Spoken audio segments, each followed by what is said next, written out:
Firman-Mu siang dan malam, ku pegang perintah-Mu dan ku lakukan. Engkau tahu ya Tuhan, tujuan hidupku hanyalah untuk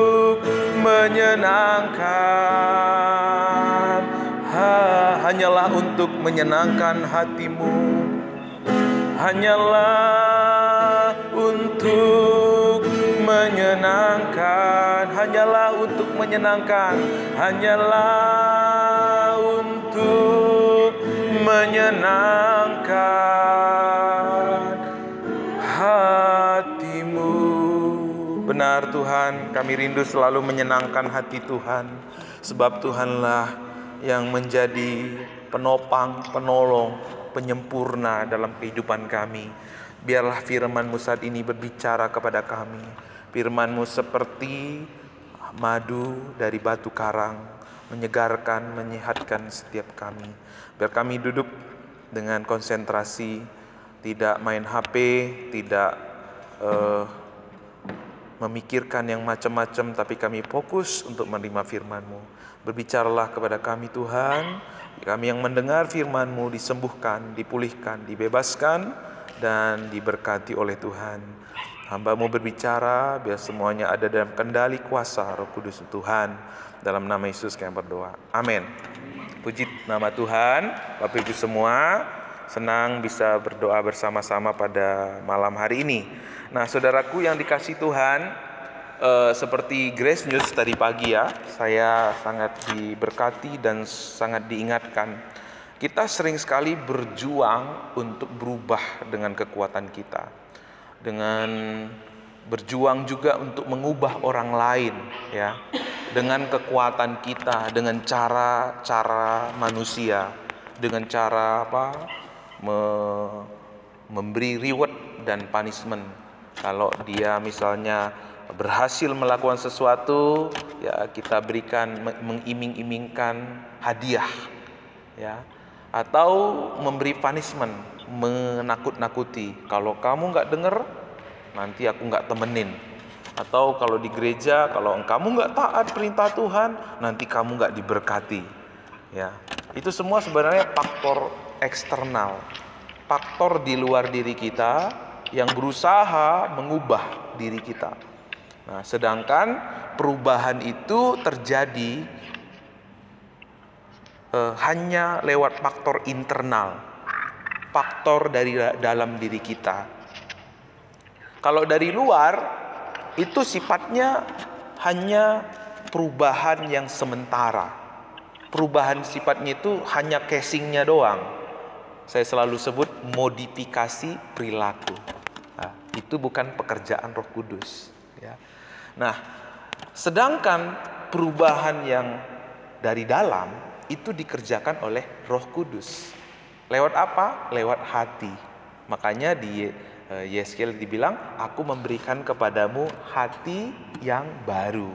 Karena lewat hati kita mengalami transformasi. Hati yang bagaimana? Hati yang dijamah, hati yang dikuasai oleh kuasa Roh Kudus. Ya. Nah, tadi saya diteguhkan juga dengan firman Tuhan ini, karena Popo Lili besok akan ke Cina. Tadi kita berdoa sebentar di rumah. Tapi yang menarik saya tadi alami ketika Popo Lili, Pak Pendeta, gimana kalau ada seorang yang bersalah, melakukan dosa? Bagaimana kita harus menegur dia? Ya kan? Nah, saya langsung cerita, dulu pada waktu saya masih remaja, saya pernah ditegur oleh bibi saya. Pas kita lagi ngumpul keluarga, saya dibentak, saya dipermalukan, saya dinyatakan kesalahannya. Pada waktu itu saya mentalnya anjlok. Pada waktu itu mental saya jatuh, ya. Saya waktu itu ingat, saya masuk ke gudang kamar belakang rumah, saya ngunci diri di situ sambil menangis. Begitu sakit hati saya pada waktu itu. Nah, sering sekali Itu cara-cara yang kita alami dan juga yang kita lakukan untuk orang lain untuk mengubah orang itu. Mungkin dia akan berubah. Oh, besok dia akan tidak melakukan apa yang kita tegurkan. Tapi spiritnya bukan karena spirit dari kesadaran, tapi spiritnya adalah karena takut. Takut dimarahin, takut nggak ditemenin, takut nanti dibentak lagi di depan umum. Sebenarnya orang itu nggak berubah. Dia hanya berubah karena apa? Takut.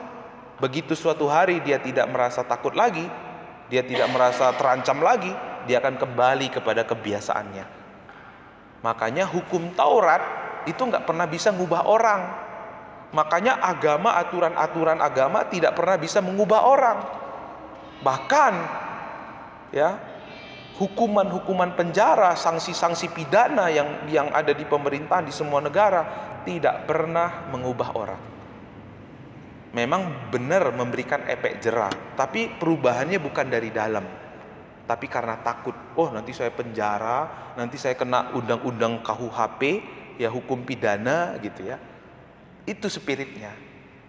Semua agama, semua aturan, semua di negara manapun memakai sistem hukum yang menimbulkan efek jera. Tapi saudara, kalau kita mau perhatikan, kalau kita mau jujur, semua itu tidak pernah bisa mengubah. Semuanya itu hanya memodifikasi perilaku. Karena itu, kalau kita yang ada dalam Kristus, kita yang sudah mengenal kebenaran, kita harus sadari satu hal, bahwa perubahan yang sesungguhnya itu hanya berasal dari intern kita, yaitu hati yang dijamah Roh Kudus, hati yang dikuasai oleh Roh Kudus.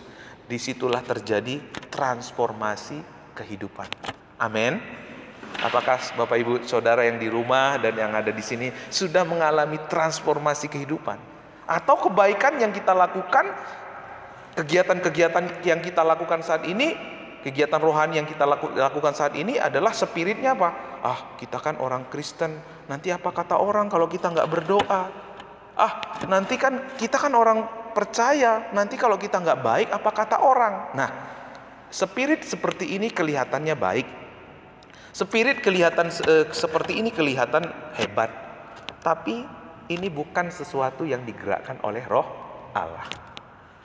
Karena ingat khotbah 2 minggu yang lalu Bapak Ibu, segala sesuatu yang bukan digerakkan oleh Roh Allah, ujung-ujungnya adalah perhambaan. Ujung-ujungnya adalah perbudakan.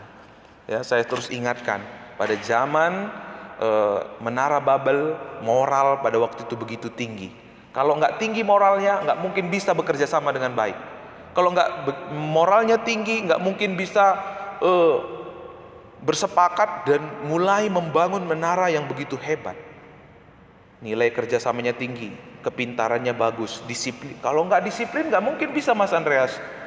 Pasti orang-orangnya gigih-gigih, pasti orang-orangnya disiplin, betul ya?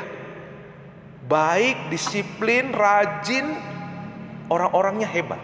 Tapi ujung-ujungnya mereka kacau. Ujung-ujungnya mereka akhirnya berantem. Kenapa? Karena spiritnya bukan dari Roh Kudus. Keluarga, gereja, masyarakat, pertemanan yang dibangun bukan dengan spirit Roh Kudus, suatu hari pasti ujung-ujungnya perpecahan dan kehancuran. Nah, makanya hari ini Bapak Ibu Saudara, bagaimana kita akan menegur ya tadi seperti pertanyaan Popo Lili ya, bagaimana cara kita menegur seseorang yang bersalah. Nah, di dalam Matius 18 ayat yang ke-15, ayat yang ke-15 sampai ayat yang ke-20 saja. Apabila saudaramu berbuat dosa, tegurlah dia di bawah 4 mata. Jika ia mendengarkan nasihatmu, engkau telah mendapatkan kembali. Jika ia tidak mendengarkan engkau, bawalah seorang atau 2 orang lagi, supaya atas keterangan 2 atau 3 orang saksi, perkara itu tidak disangsikan. Jika ia tidak mau mendengarkan mereka, sampaikanlah soal kepada jemaat. Dan jika ia tidak mau juga mendengarkan jemaat, pandanglah dia sebagai seorang yang tidak mengenal Allah atau seorang pemungut cukai. Aku berkata kepadamu, sesungguhnya apa yang kamu ikat di dunia ini akan terikat di sorga, dan apa yang kamu lepaskan di dunia ini akan terlepas di sorga. Dan lagi aku berkata kepadamu, jika dua orang daripadamu di dunia ini sepakat meminta apapun juga, permintaan mereka itu akan dikabulkan oleh Bapa-Ku yang di sorga. Sebab di mana 2 atau 3 orang berkumpul dalam namaku, di situ aku akan ada di tengah-tengah mereka. Amin. Nah, Alkitab mengajar kita, kalau ada seseorang bersalah, ada di antaramu yang berbuat dosa, tegur berapa mata Bapak Ibu? 4 mata. Saya ini punya 2 mata. Kalau 4 mata berarti bertemu 2 orang, ngomong secara pribadi gitu ya. Bukan menulisnya di sosial media. Sekarang kita lihat sosial media digunakan untuk menyerang orang ya, menghajar orang, mempermalukan orang. Nah itu kalau kita menegur seperti itu, kita sedang menggunakan cara manusia, cara-cara dunia ini. Ya, karena media sosial ini bagus, tapi untuk kita memiliki sarana komunikasi yang terbaik adalah langsung ketemu 4 mata, ngomong dari hati ke hati. Ya, bukan menggunakan WA, Facebook, YouTube gitu ya, langsung bicara. Ya. Bukan juga yang dilakukan seperti bibi saya ya. Bibi saya, tapi puji Tuhannya sekarang dia udah bertobat. Mempermalukan supaya kena ini orang ini ya. Udah lama ini ya, ada di hati saya ini buat jengkel, saya permalukan dia gitu. Nah kalau kita seperti itu, kita sebenarnya apa? Bukan mengasihi, tetapi apa? Meluapkan emosi kita, membuat mental seseorang itu down. Seharusnya waktu kita menegur seseorang itu apa? Dengan kasih. Kita mengasihi orangnya. Kita menegur dengan kasih. Bagaimana waktu kita tegur, dia tidak merasa dipojokkan, dia tidak merasa dihina, dia tidak merasa dijatuhkan mentalnya. Karena fokus kita adalah bukan menyerang orangnya. Amin. Perhatikan ya Bapak Ibu. Ketika semut merah dan semut hitam dimasukkan ke botol, pada waktu botol itu baik-baik saja, semut hitam dan semut merah ini jalannya bagus ya, tertib ya, teratur antara semut merah dan semut hitam. Tapi pada waktu botol itu digoyang, gebek, mulai semut merah dan semut hitam berkelahi, saling menyerang satu dengan yang lain. Kenapa? Dia pikir masalahnya dari semut merah atau semut hitam. Padahal ada oknum di balik semuanya itu. Nah, demikian waktu kita bersinggungan satu dengan yang lain, antara orang tua dan anak, antara istri dan suami, antara jemaat sesama jemaat, antara gembala dan jemaat, kita pasti ada goncangan. Tapi sering sekali kalau kita nggak memiliki kasih, nggak mengerti kebenaran, orangnya yang kita hajar, betul nggak? Orangnya yang didiskreditkan, orangnya yang nggak ditemenin, dijauhin, dikata-katain, diomelin gitu ya. Tapi di Papaton nggak lagi seperti itu. Ada amin nggak? Kok aminnya kecil? Yang di rumah amin Bapak Ibu? Amin. Di Tanjung Marawa amin? Amin.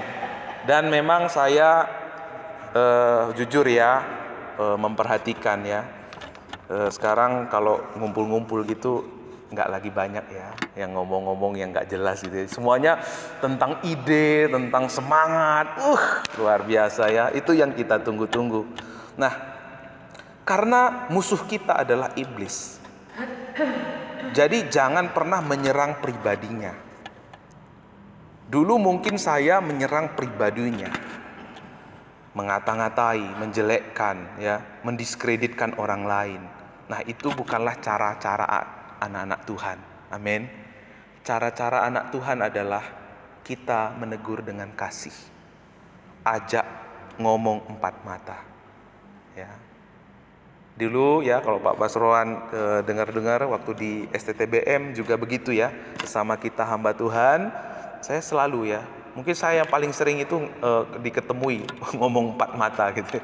Nah di Jemaat Pak Baton juga saya perlakukan hal yang sama. Di Ciseeng saya juga begitu.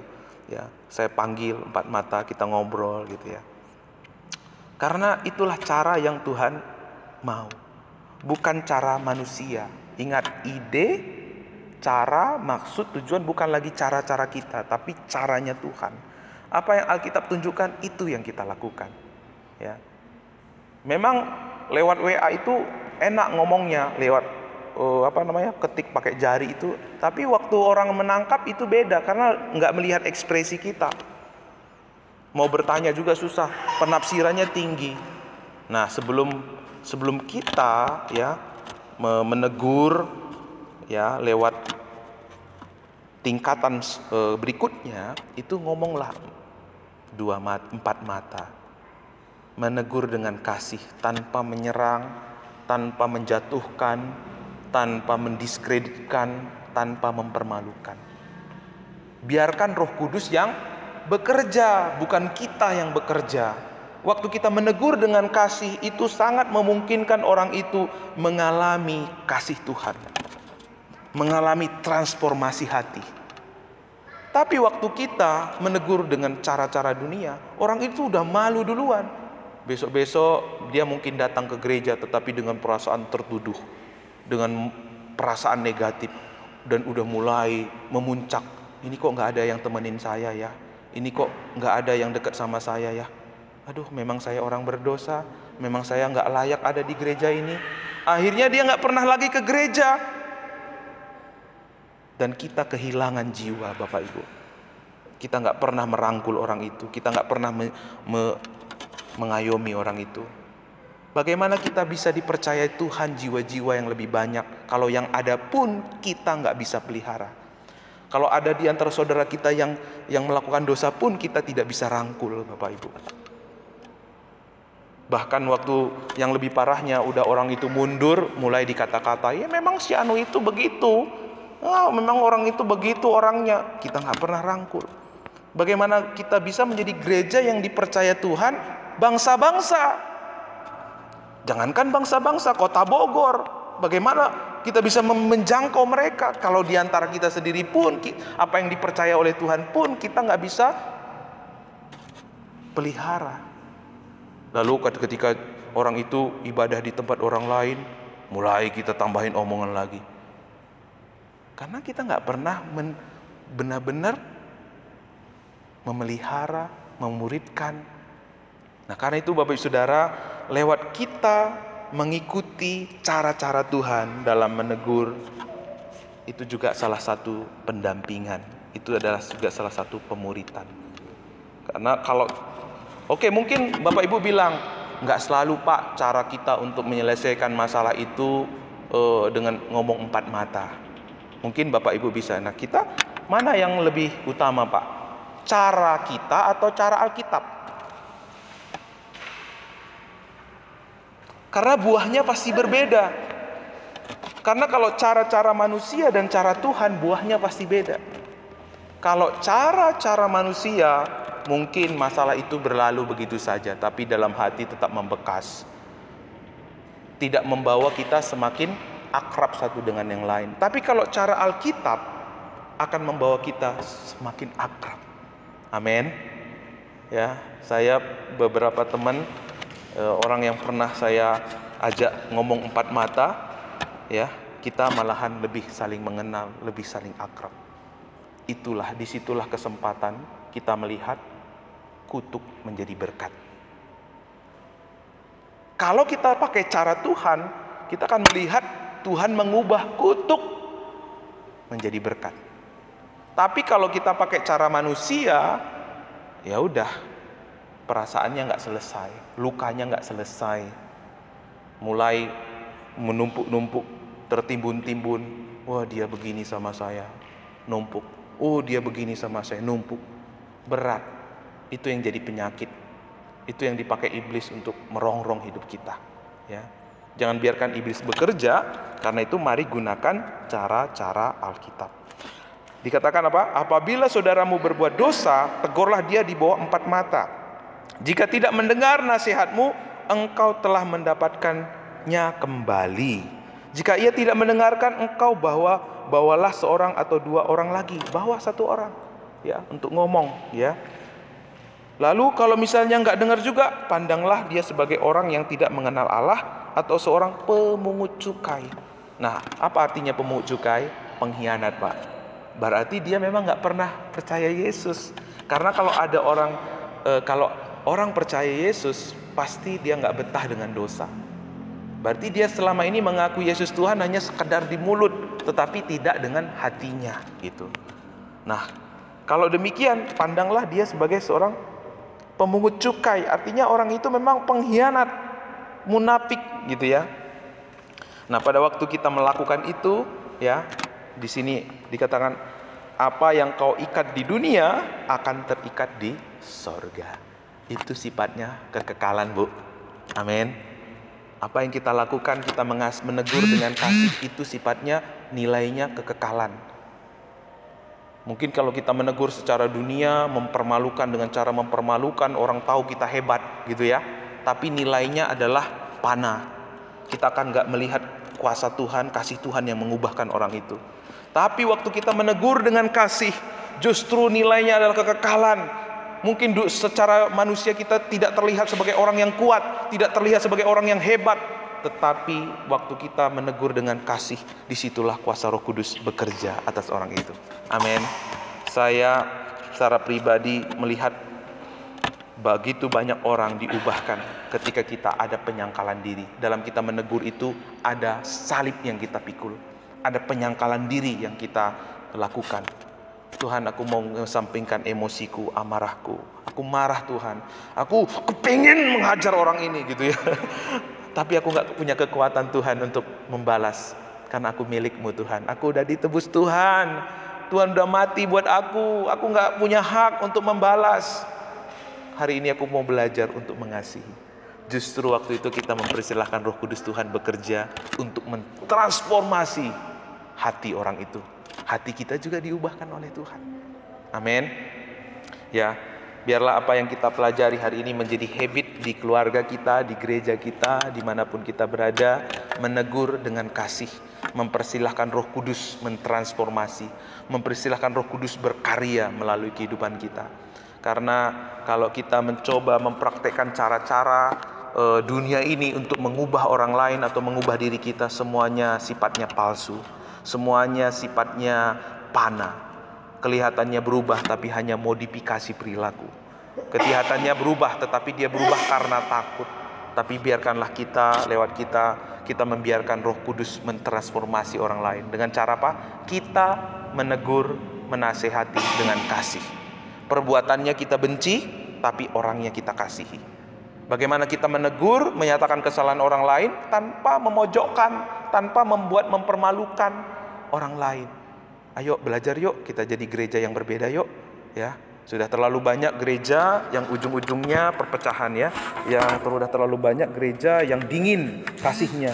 Kenapa? Tidak menggunakan cara-cara kebenaran. Yuk kita jadi gereja, jadi keluarga yang memiliki kasih, yang mengontrol hidup kita. Memperlakukan orang yang bersalah kepada kita dengan kasih.